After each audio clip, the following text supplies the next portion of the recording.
Your or your parents' will says everything gets split equally among the kids. Sounds fair, but what's that really mean? Some assets are very tough to put a value on. How much are the furnishings or pictures worth? Did your sister get more than you did? Putting values on assets at death can split a family apart.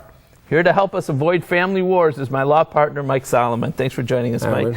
So, Mike, putting values on different assets at death, that can really destroy family relationships? It really can. I mean, especially if there's already a little bit of distrust among family members, this will just exacerbate it. So the will says each child's to get an equal share. Money, that should be easy to split.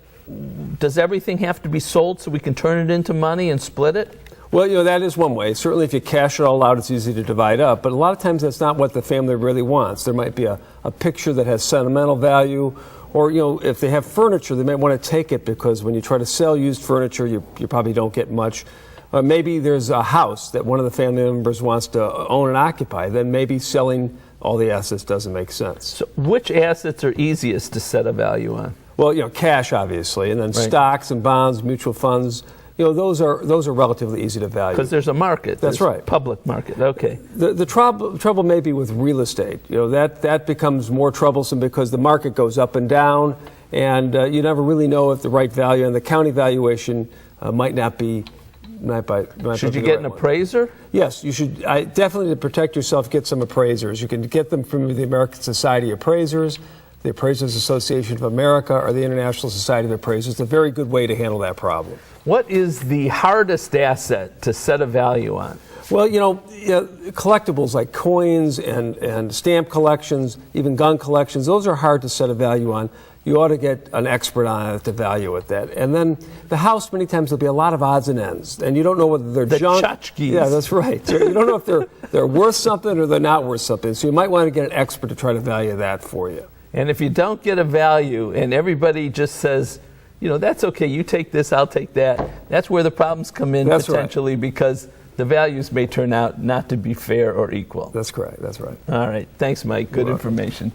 Divvying up an estate, that can be tough. Don't be penny wise and pound foolish. Get a professional to help put values on those hard-to-value items.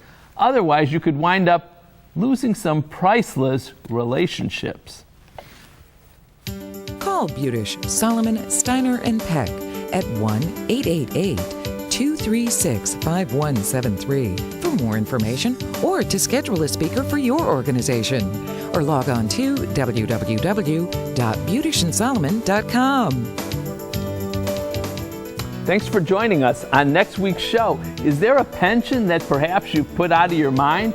We'll investigate how to uncover that income. Then we'll drill down to see if the option of dental implants has taken root. You're incapacitated, but your offspring can't find your insurance. We'll prescribe ways to share this important information. Until next week, please remember to make the most of your golden opportunities. Would you like to join our kitchen conversation? All you have to do is call toll-free 1-877-765-1543 and leave us your question, name, and phone number. Or log on to www.golden.tv for all the latest information and show updates.